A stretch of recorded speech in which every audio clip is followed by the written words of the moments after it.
Yo, what's going on, y'all? It's your boy SoSo, in case you ain't know so, and welcome back to another dope episode of Sports with SoSo.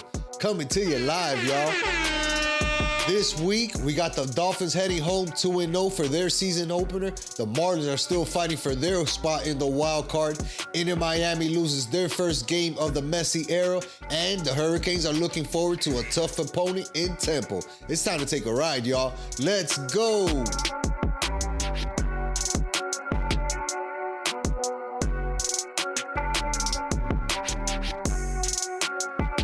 What it do? What it do?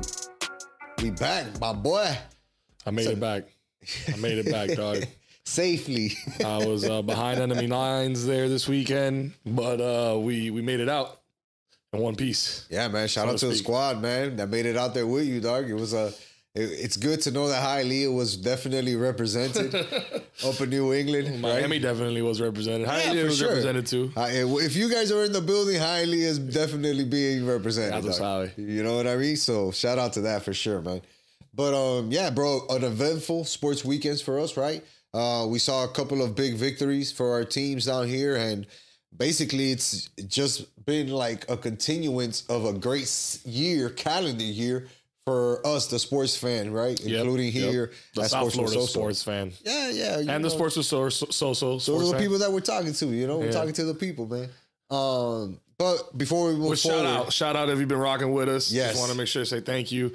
And if you're not subscribed yet, hit the subscribe button below, drop a like, and leave a comment. Absolutely. You guys got to hook us up and go hit the subscribe button on our YouTube channel. We're almost at a personal goal. We're not going to tell you what that goal is, but as long as you guys keep watching the videos, hitting the like buttons, dropping comments. It's everybody on Earth. That's the goal. Yeah. To get everybody on Earth to subscribe. Pretty much. So where do you want to get started, dog? Because we got a lot to talk about. You know me, man. When it's Dolphin season, they get the head. They get the head of the snake. So I mean, we're gonna have a lot to talk about. You know, are we gonna do a full breakdown of said game? No, because for that, people can head to OnlyFans and watch that, right? That's right. So if you want that recap, you know, which is a solid recap, very introspective on what happened in the game, right?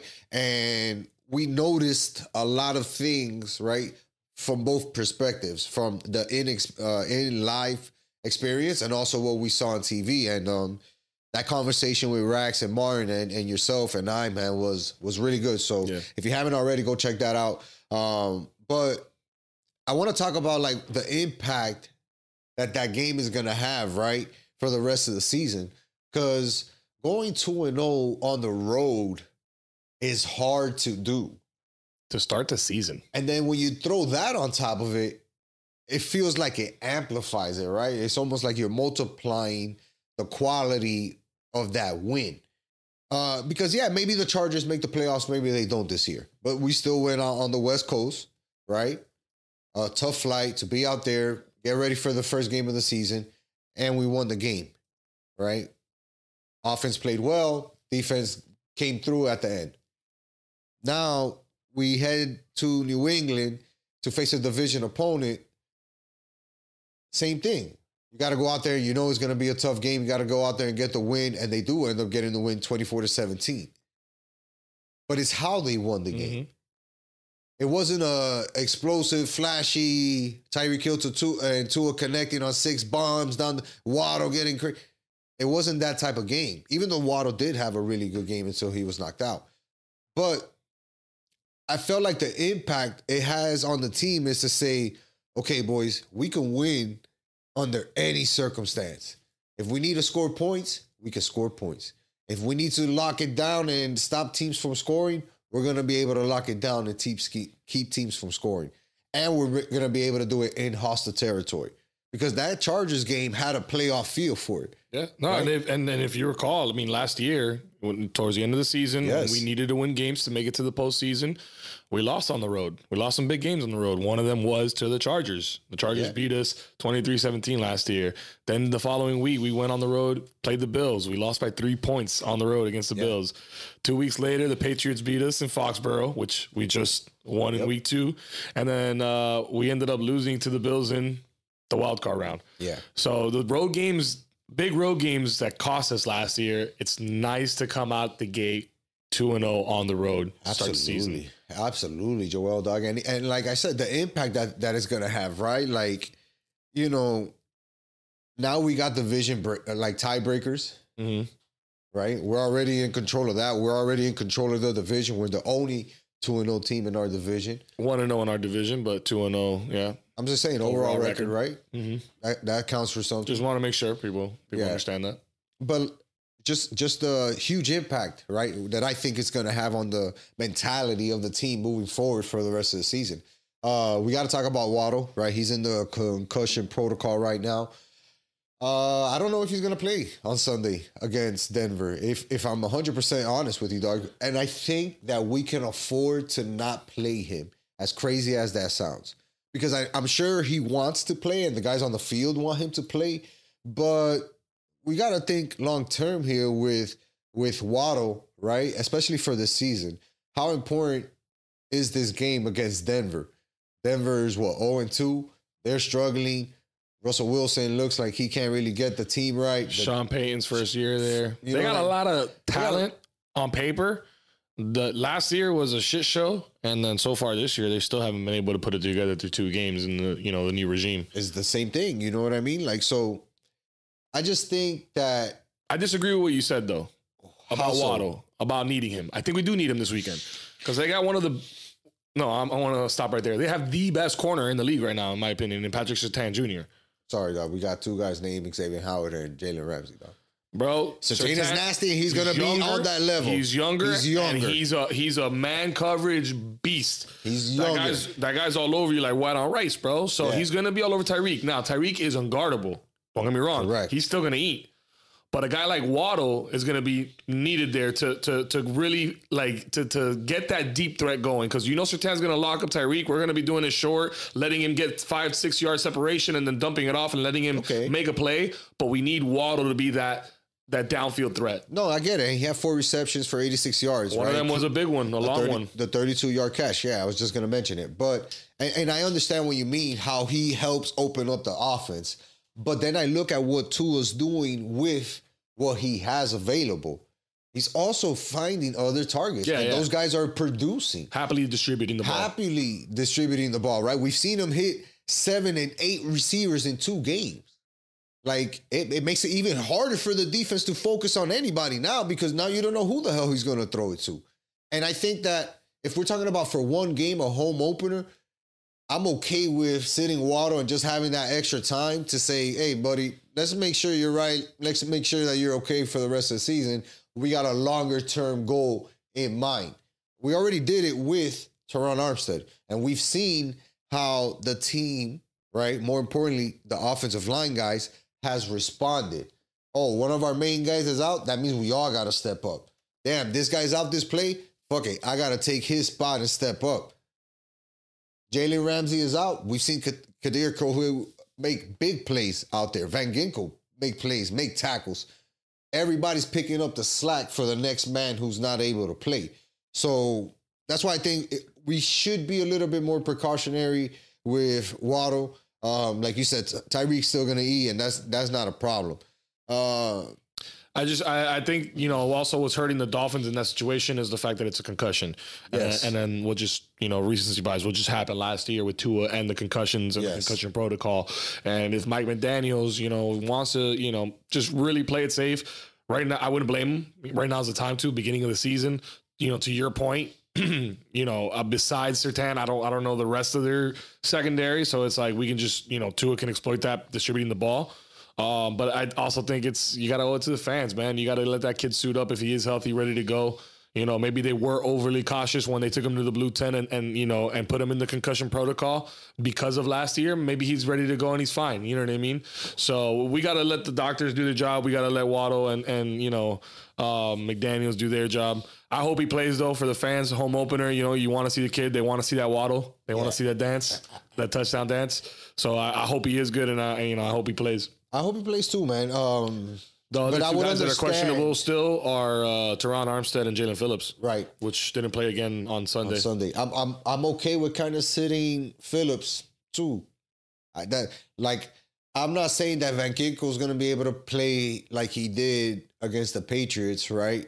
again or so consistent like that. But I know that I can count on him for 5 to 7 plays to come up with a tackle and just be in the right position at the right time. Yeah. And sometimes, you know what? That's just enough, right? If we're talking about a team sport where your job is just to do your job. And if Van Ginkel's job is to rush as best as he can and make tackles, just do that, bro. And I promise you that that's more than okay, and then it'll allow somebody else to do something else. Exactly. So I'm okay with a couple of those guys missing the game because of how bad Denver has looked. Yeah. I really think and how good we've looked. And how good we've looked. So now that we're going to be at home, I don't want to say there's pressure on the team to perform, but I feel like the team wants to show the home crowd like, hey, we are serious about making a playoff run.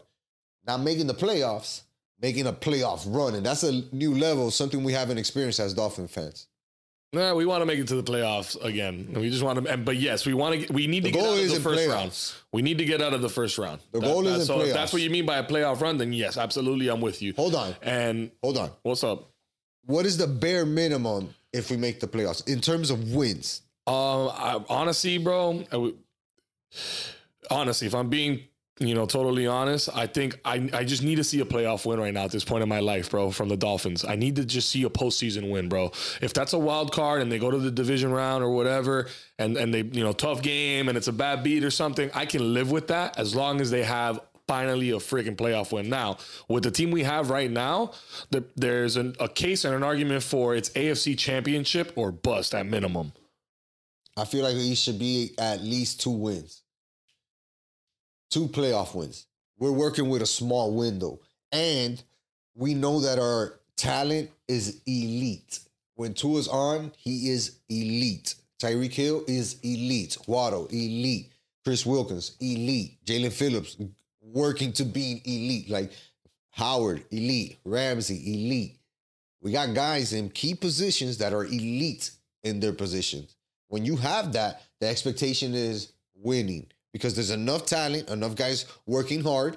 And if the team is really bought into the vision of the coach, then it should be good. Everybody should be focused on that one goal. And I think that's what's going to happen this year. That's why I say playoffs run. Yeah, and then I'm with you. I'm on board with you. And then going back to this game and, the guys that were sitting out, the other one that I also feel comfortable with is Teron Armstead. 2 games in, O-line has looked very good with the exception of a couple mishaps. But, they look more disciplined this year. They look healthier this year so far. And we've been protecting Tua very well. He's only gotten hit 4 times through 2 games. So that O-line collectively is doing a good job. All we need is to get that whole Connor Williams to Tua, situation under control. Bro, I'm glad you brought that up because I somehow, some way Tua's going to take the L for that, right? Somehow, some way. There's going to be a way to be like, this guy doesn't know how to hold the ball, what? Somehow, some way, that's going to happen, right? Yep.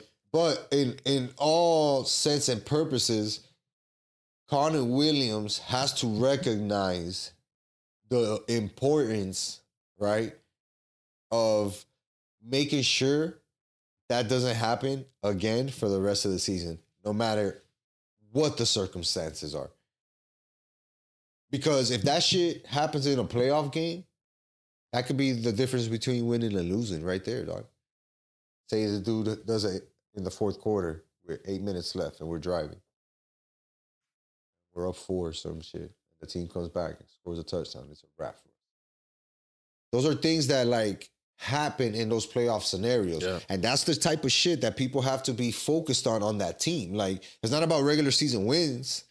Yes, they're important. Yeah, that's the work, right? That's the hard work in order to get to where we want to get to, playoffs. And not just the playoffs, winning in the playoffs. That's why I mentioned, facing these playoff type teams and how important they are, dog. And how critical and how meaningful those wins can be in a season where you're trying to achieve something great like the Dolphins haven't been able to achieve. You got to be able to do that somehow, some way, right? And the way that you do that is by winning games against playoff contenders. Ugly, pretty, high scoring, low scoring, doesn't matter. We just did that twice in our first 2 games. Now we're coming home to face a bad Denver team that is struggling on both sides of the ball. Yeah, their defense is good, but they're also losing games and giving up points. We're coming home We need to make a statement. This is a team that is probably not going to make the playoffs. So we need to put, our boot through their ass and kick their ass in front of our home crowd and beat them 35-10. That's the type of game that needs to happen against Denver, because we need to show the fans and the rest of the NFL like, yo, we're for real. And if you play here in Miami, this is what you can expect. So what was your prediction? 35-10. I'm going to go. I'm going to write it down right now.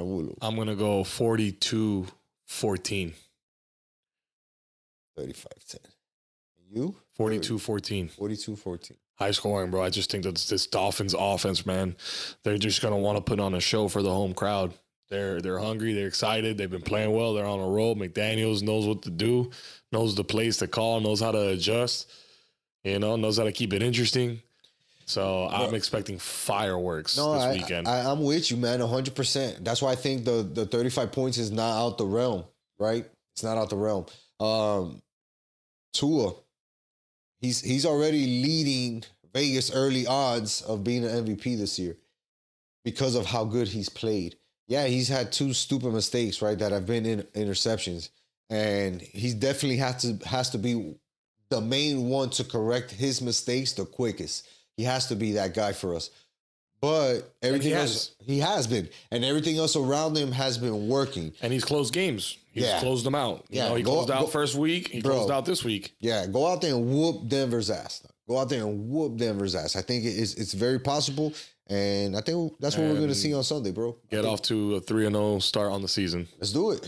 I really believe in Mike McDaniels now, dog, because he's shown us that he can make the offense good enough that anybody who's a in-between fan can watch and enjoy. Now this offense is one of the funnest offenses in the NFL. Doesn't matter like if you're a fan or not, like, or if you've been happy with the team or not. Like you're like, yo, these guys are really scoring touchdowns. Like, oh shit, it's been a minute, right? You got to enjoy that. And I recently saw the interview he did on the Pivot. Great interview. Just shows you how committed he is to winning and to building a program, making sure that the guys know that he's there to make them better. And the players are responding, bro. They're bought in. They're bought in. He's earned their respect, and they're bought in, and he has that locker room altogether. 1,000%. 1,000%. Bro, it's crazy, but in that locker room, they're probably talking Super Bowl, right? If you're an athlete, bro, everybody should be talking Super Bowl. You know what I mean? Like that's what but now, like, they have the confidence, because what happens with the Dolphins is that, that last year, get on a hot streak, win the first 5 games, and then you lose 2 and you lose the next 5 games. Yeah. And it's like that takes a lot out of everybody. It's like, damn, everything we work for is just kind of, now it's just, we have no response for this. And, that can get to you, but they've bounced back. They've responded. You know what I mean? They got to the playoffs last year. They know that they can do it. They can compete. They were very close to, making it past and, beating the Bills, but they're better and they're stronger this year, dog. And I don't blame them for having that confidence in Super Bowl. Yeah, definitely stronger. Defense is really starting to open up. Shout out to Martin from OnlyFans. Dog gave us an amazing stat that we're going to close off this Dolphins segment on. Dolphins are 31st in the NFL in blitz percentage. That means that we're 31st in how often the Dolphins are blitzing, right? Dolphins are 3rd in NFL pressure percentage. We ain't blitzing, but we're creating all this pressure. That D-line, boy, I tell you, we got some dogs on there, man. We got some dogs on there, and it's good to see. It's been a little bit of a process getting all those guys together, healthy and doing their thing, but it's coming together. I love it. Absolutely, man. Dolphins, Broncos this Sunday, 1 p.m., home opener. Don't miss it. You're going to see fireworks for sure. And then after that, you're going to be able to see OnlyFans, because we're definitely going to bring you that recap later on that afternoon and let you guys know what we thought about the game. Let's move on to the next team that I've really been watching. This team surprised the hell out of me this weekend. Right? Like, we got to talk about it. Who in the world thought, in this world, that the Marlins would sweep the Braves? Bro, nobody. Not even the most hardcore fan. I've been dying to talk to you about this, because I didn't watch the games. I was traveling this week, but I obviously I could keep up with the score and all that. And when we won the first game, so I was like, holy shit, David beat Goliath. Like, the Marlins got the Braves. Yeah. And then to see that we did it 2 more times, I was like, this is what world are we living in right now? And it's the way that they won it, Joel, right? Like, the way that they won it was by, like, beating the shit out of the Braves, right? Travis like, had a grand slam. Yeah. One of the games. Back-to-back games. Oh, back-to-back games. 2 of them. Wild. That's unbelievable. You know what I mean? That's unbelievable. Like wild, dog. Like, the odds of that shit happening is back-to-back grand slam. incredible. That kid's a superstar. Yeah, for sure. But, like, even though... Just fuck, man. The way that this Marlins team fights, dog. They lose 3 out of 4 out of the Milwaukee series, right? A series which I said, like, yo, you got to dominate this series because we're going to face a tough-ass team in the Braves, and right? We didn't, bro. Lost 3 out of 4 on that. And I'm like, God damn, dog, what's going to happen now when we come home against the Braves? Who always have our number. Sure enough. Has everybody's number. Hottest team in baseball. Everybody's number, dog. Sitting at the top of the standings. They hadn't lost a series to a team in the NL East. That's the team that they play the most. Like, you know what I mean? Like, and the Marlins became the first team to do that this season, which crazy. Let's go. Crazy. Shows you how much talent is really on this team, dog. Yeah, big facts. It's really on this team, and like they really do have enough to compete. Maybe not enough to win playoff series, right? But they can compete in a playoff series, and they can definitely gain some experience from that and be a team that's like young, up and coming. You know, has a good nucleus. Everybody's down and bought in on the project. Like, I'm not worrying about making $120 million. I'm okay with making the $70 to $80 million that I'm going to make here because the team is cool and I like the people here.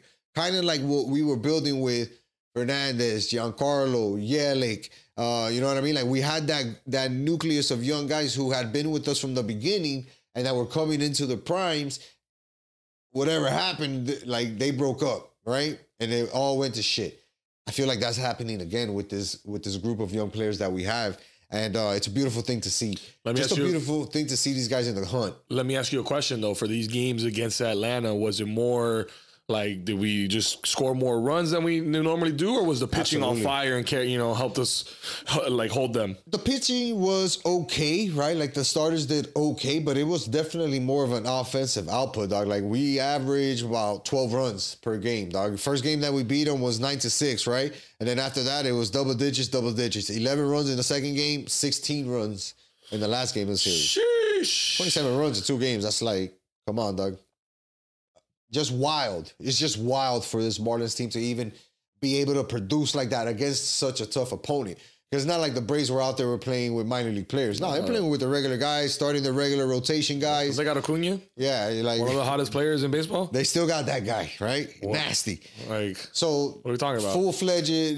Full-fledged Braves team, and we went out there and really kicked their ass. And it was just an offensive onslaught. We saw a lot of home runs. We saw a lot of doubles. We saw a lot of RBIs. Like, it was just a hit fest after hit fest after hit fest. That's awesome, bro. But it is awesome, Joel. But it's like, this is the type of ceiling that we saw for the Marlins. And for them to have achieved it, it's really awesome. And they're warranted in where they're at right now. It's not like, oh, the Marlins came out of nowhere. Nah, they've been playing like this or showing the ability to play like this in a lot of games this season.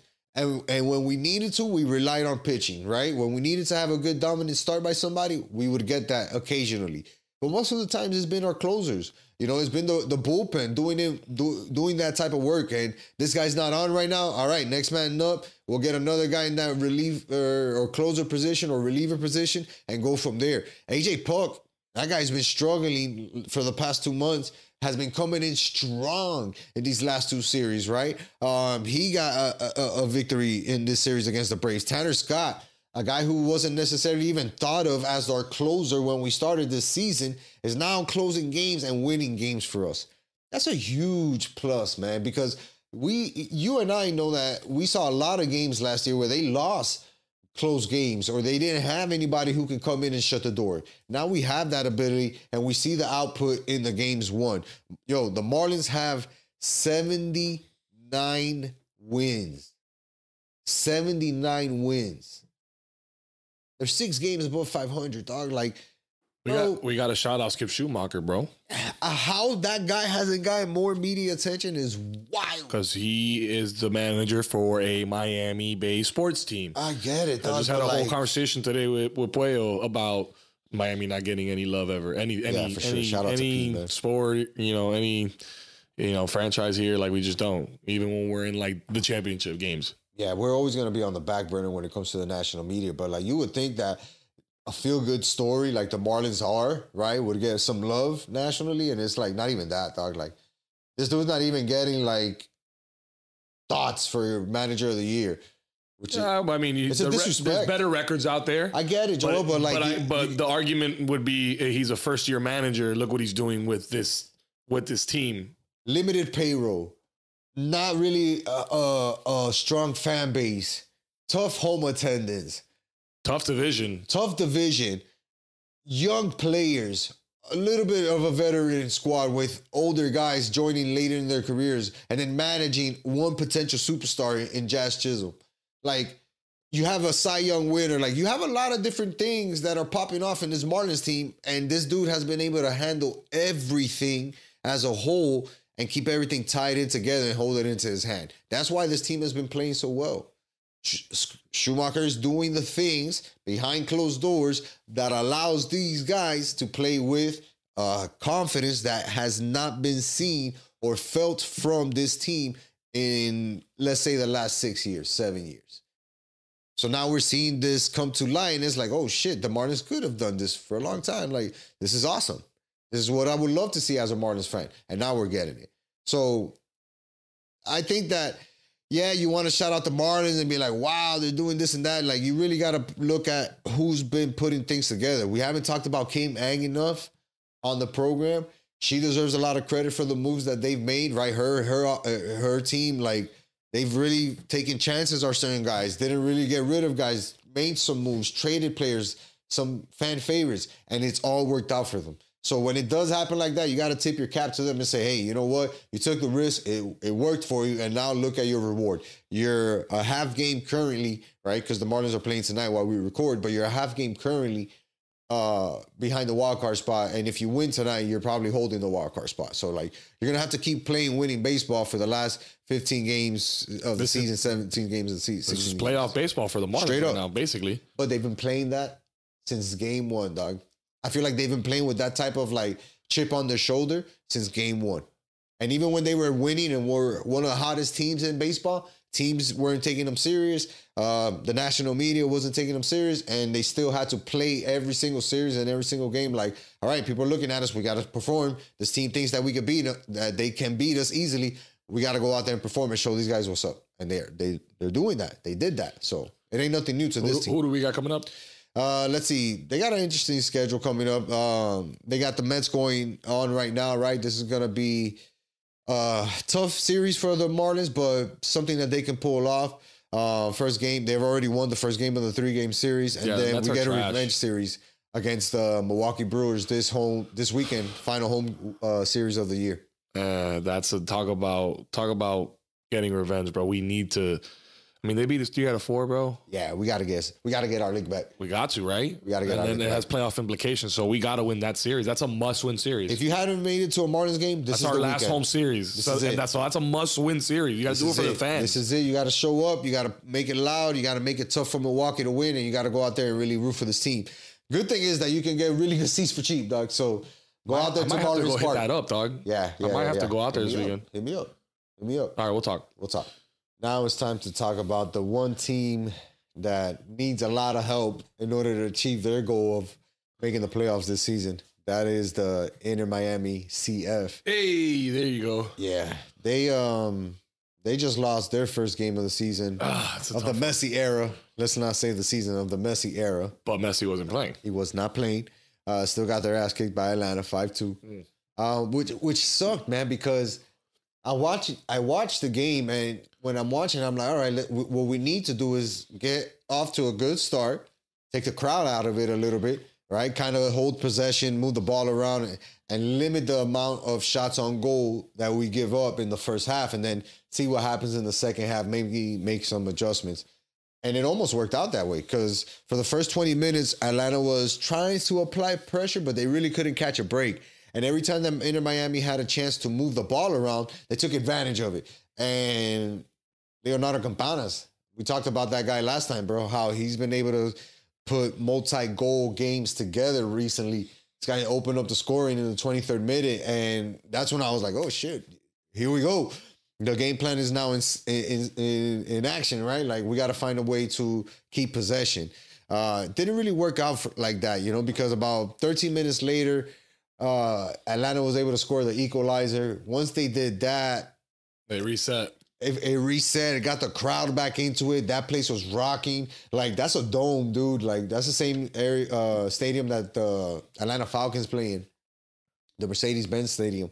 And, bro, imagine how loud that place gets, dog. And that shit was packed. I think it was like 71,000 people in that place. Yeah, bro. Yeah, bro.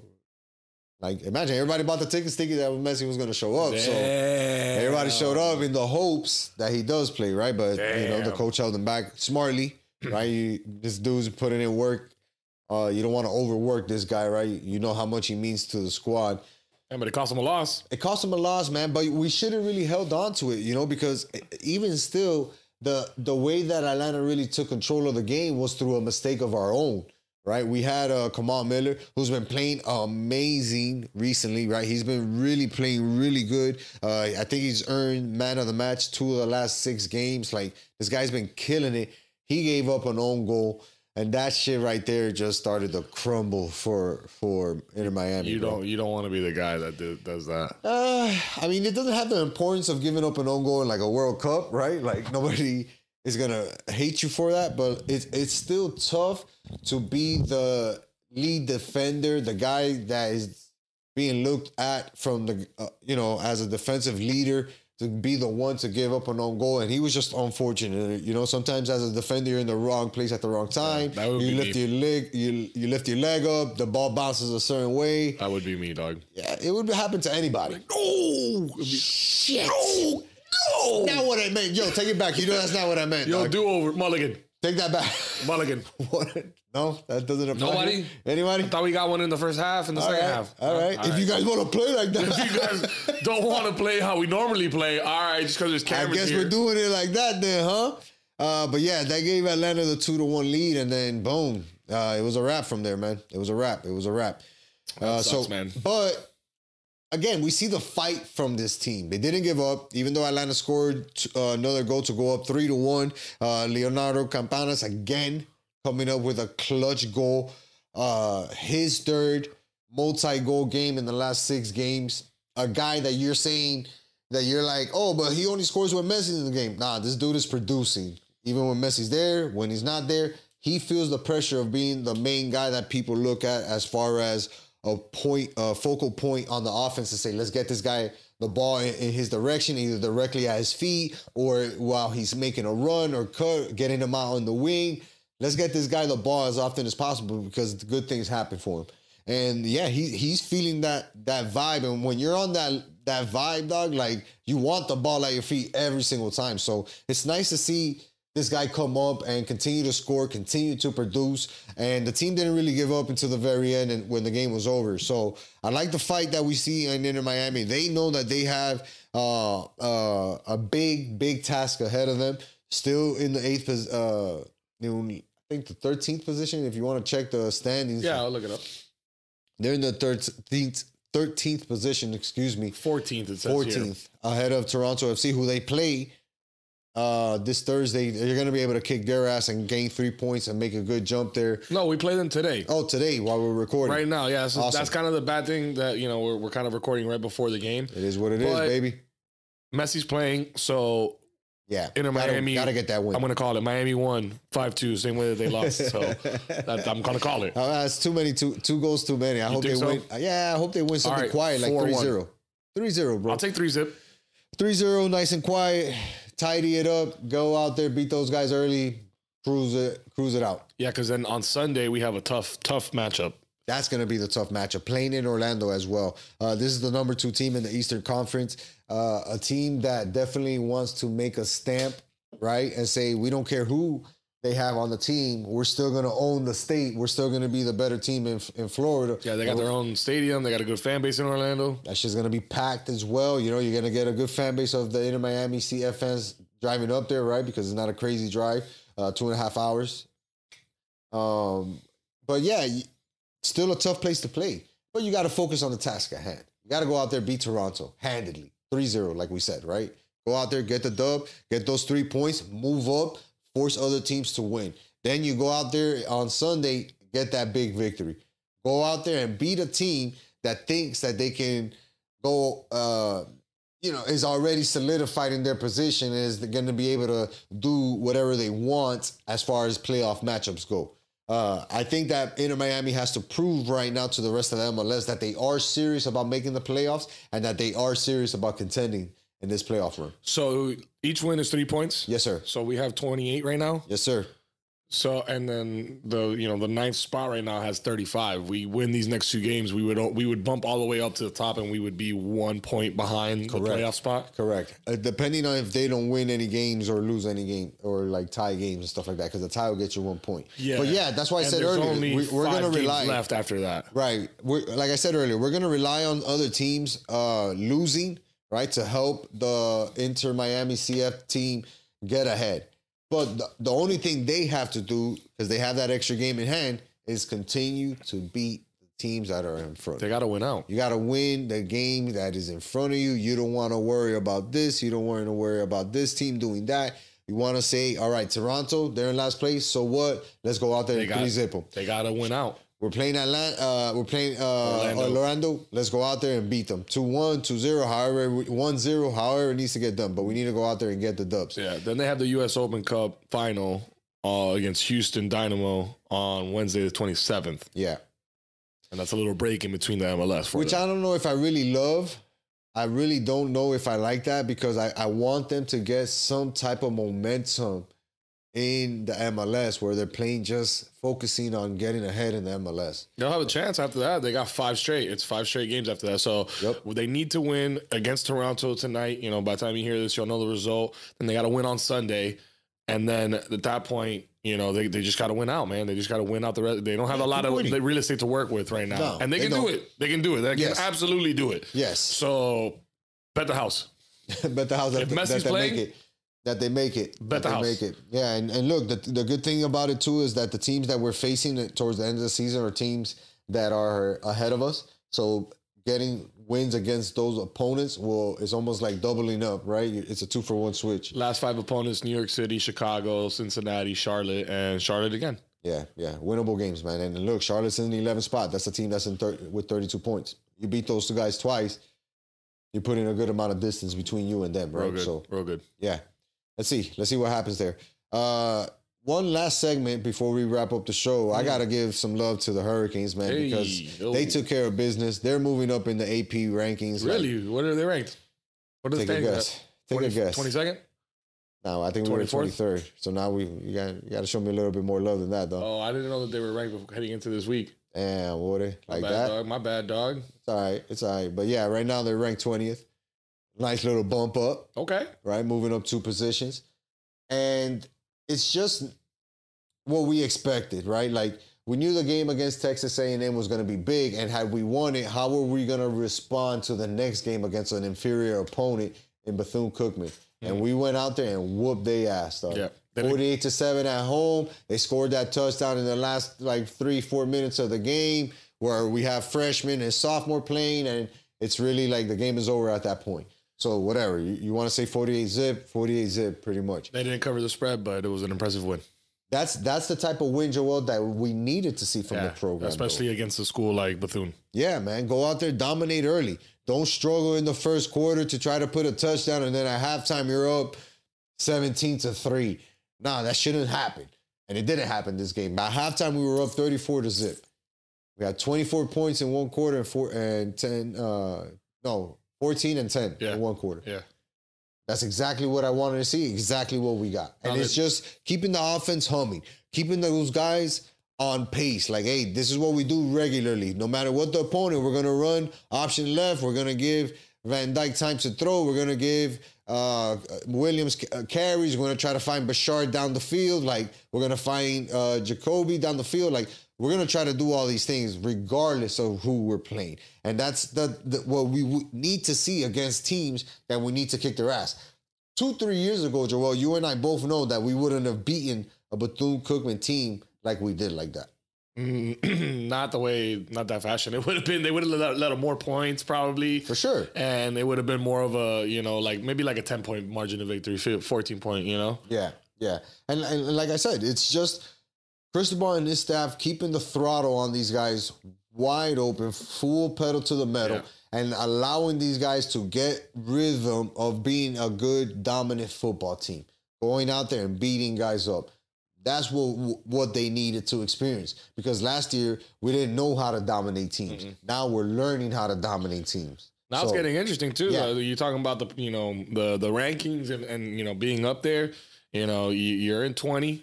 You got a couple of schools ahead of you that you got to play this year coming up. And, this is a good start to the season. To be 3-0, producing, putting up points. And, getting that confidence that you didn't really have last year. You're going to need that heading into this weekend.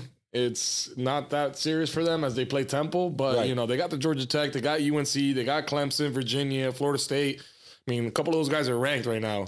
Yeah, for sure. And so, they need to win those Bethune-Cookman games handily to really make their case for being a top 10 team in this country. And what it does, Joel, is puts a target on you, right? Because now we go out there and play Temple, and guess what they're talking about in that locker room? Yo, let's go out there and upset these guys. These guys think they're good. They want to flaunt that number 20, and they think they're going to be top dog in whatever. Let's go out there and bust their bubble.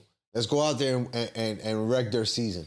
That's the motivation now for a team that we play week in, week out, when you have that type of target on you. I'm not saying that we'll have a target on us because we're like championship contenders or anything of that nature. No, that's not what I mean. But like when you have a ranked number against your right next to your team name, like you're a target for the team that you're playing. They're going to look at that. Before you get ahead of yourself here, I just want to tell you right now, Temple Owls are 2-1 on the season. Yeah. There are 3 games. The 2 that they won. Okay, their last one, they won 41-9. You want to know who they played? Norfolk State. Do you know where Norfolk State is? Because I don't. I think it's in Virginia. No idea. Then the game they lost was against Rutgers, where they lost 36-7 to Rutgers. And their first game of the season was against Akron, and they barely won that 24-21. Yeah. So I don't know. I haven't seen the line yet. I don't know if you know what the odds are yet or whatever for the Hurricanes. 24. They have their favorite. Oh, really? It's not over 30 points? No. Because I can see that. They're going to win this game by over 30 points. They should. There's no reason why they shouldn't. So, yes, and I think that Cristobal and his staff knew what they were doing, right, when they started to pull players early, right? Get the game in hand by halftime, 34-zip, it's done. Dale, night's over. Dale, put the B team in there. Let's get them some work, and then after that, we'll throw in the C team. So he's already thinking of how to preserve his best players, his playmakers, and keeping these guys fresh while giving other guys an opportunity to get acclimated to the system. Yeah, I agree with you. We should route a team like Temple. We should route them, right? Because, again, you want to be able to play dominant football against teams that are inferior to the talent that you have, physically and, skill-wise. We have way more talent than Temple does. So we need to go out there and dominate this game. And I think we're going to do that. Yeah, I think that 24 spread is very doable, right? Especially if we play like we played against Bethune-Cookman and we don't take any chances. We don't mess around with anything. We keep it a clean football game, right? And we go out there and do their jobs. I can definitely see the Canes winning big like that. So you're talking about clean football. That was something that was an issue last year with this first year from Cristobal, and a lot. This is college. You got a lot of young guys not disciplined and shit like that, making a lot of the same stupid mistakes over and over again. Through 3 games this season, have you seen a lot of that, or have you seen a lot more discipline around? Not making bad plays and shit like that. I think that, something that really was enlightened to me by the conversation that we had with Andy, right? Shout out to Andy. He did great that game against Bethune-Cookman. And he's already knocked down some big field goals for his team, bro. He mentioned something about Van Dijk, where he said that he's the leader, where he's not super vocal, but when he does speak, the team follows. And I feel like that's the focus of the group right now. TVD is so focused on becoming such a good quarterback because there's a lot of stake for that young man personally, right? Like his status as an NFL career quarterback, like where you're going to be in the board. Are you a top 5 quarterback? Are you a top 10 quarterback? All that stuff, right? With a great season. I don't want to say good because he had a good season his first year that he played. Okay. And then he regressed last year and that hurt his draft, stock. But with a great season this year and something to add to the resume as far as like, big games, big situations against big teams and being able to win and all that. Dude, I mean, that changes things from being just a drafted quarterback in the NFL to a first-round quarterback in the NFL. Yeah. And a high draft pick at that, right? You're talking millions of dollars. Yeah. So there's a lot on the line for a kid like that. No, and even being in a position where you're on a team that could be potentially great, right? Because we see teams that get young players, put 2-3 players around them, and then in those 2, 3, 4, 5 years, they're contending for playoffs, contending for some type of goal. TVD wants to be one of those quarterbacks, I'm sure of it. And I think that he can achieve that. I agree. This offense is averaging 511 yards per game. Sheesh. Very, very good. But you need to be able to do that consistent. And I think that's why the focus of the team, right, is really taking on to a level of we have so much talent. We should be winning. The coach is putting us in a good position. We have a good quarterback. Let's go do this. And our quarterback is being vocal enough when he needs to be and say, hey, guys, this is the type of focus that we need to have week in, week out. I don't think that we're overlooking this Temple team at all. And not because, oh, shit, the upset, this, that. No, it's just that this team is not allowing themselves to be a team that lives off of its small accolades. No, they're trying to be a bigger picture team. When you're trying to do that, you need to be able to be a consistent team. Go out there and beat this team consistently. Just like you did last week, an inferior opponent, go out there and beat them up. Go out there and dominate them. I think they're going to be able to do that because, again, the offense is really badass, dog. 511 yards per game. That shit ain't nothing to sneeze at, my boy. Nah, they're doing it. It's not just, one facet. It's not just TVD being able to throw the ball and receivers actually catching and making plays this year, but they're running the ball. It's a good balance. Yeah. And that protects things, that the players that opens things up. Yeah. It just and you talk about, what the Dolphins are doing, and you can see little spurts of that in what the Hurricanes are doing, as far as being a high-powered offense. I mean, look, Paris Jr. this year so far, he has 26 carries, 192 yards, and a touchdown. This is the dude that's going to have to touch the ball often, early in this game, right? And just get this guy going. But he's one of the main reasons why this offense has been able to be so efficient. And again, I just think that's just the focus that this team is playing with. They're really focused on being a really good team this year, dog. And I think that they're going to be able to achieve a lot of things this Saturday, 3:30, man, ESPN. Big game. It's a big game. Make sure to watch it. And not looking for a Canes victory. Expect that. Let's see how much of a killer instinct they have in them, right? Like if they're up 24-0 coming into the third quarter, are they going to put up another 21 points? Are they going to put up another 17 points? That's what I want to see. Yeah. So let's see what happens with the Canes, man. But you know what? We got a couple of honorable mentions before we get out of here. Of course, we got to shout out the UCF Knights, 3-0 this season. Go Knights. Go Knights, man. You guys got a big game this weekend. Yeah, they had an impressive win against Villanova. I know we're not playing anybody. It's interesting. It's impressive. You want to know why? Yes. Because we lost our starting quarterback the game prior in Boise State. Okay. Right at the end of the game, we lost him. Not Mackenzie Milton. Plumlee, Rice Plumlee. He's been with us for a couple of seasons now, and he's our leader. He's our guy. He's our playmaker, and he went down pretty bad in that Boise State game at the end, and he's out for a while. I don't know how long exactly, but I was afraid. I don't know who the backup is, So I was afraid, we were going to be in a grind with Villanova, and we beat them handily. It was 48-14, I think is what we won. Let me see. Yeah, 48-14. Awesome. So, now we got a tougher game against Kansas State. Which tough team. For UCF is going to be a more tougher task than it would be for other teams, but I think we got this on lock, dog. We got a great team this year, and I think they should beat them. And I think if you guys not if you want to be taken serious, because I think you guys are taken serious, but like if you want to make some noise this season, just do it by beating teams like this, right? Like, get it out the way early and be like, yeah, we can punch big boys in the mouth and knock them out. Yeah, because I mean, you talk about big boys, and they just switched divisions or conferences or whatever. That's right. And so now we're playing different people. We're playing Baylor, who we've played before. We're playing Kansas after that, but then we got a ranked opponent in Oklahoma. Yeah, so like, you talk about like big boys, like we're gonna have to figure out how we can play against those guys. But it's almost the same thing with the Hurricanes, right? Where it's like, all right, you got the FSU game towards the end of the season. You're going to have all these games in between that you're going to have to be looking at that FSU game and keeping it in mind. But at the same time, put it in that work week in, week out. Beat the team that's in front of you. Play well, execute, keep it clean. You know what I mean? Like, that's the type of focus that these teams are going to have. Focus on what you can't control. Yeah, that's it. Do your job. Yeah, that's it. Do your job. And also, we got to shout out the FIU Golden Panthers. Dude. 3-1? Florida sports, bro. It's just a talent. I mean, you got FSU, who we hate, top 5. Yes. Okay. Hurricanes at 20. Yes. And then you got the Gators at 25. Yes. After an impressive victory. UCF is 3-0. Yes. FIU is 3-1 on a 3-game winning streak.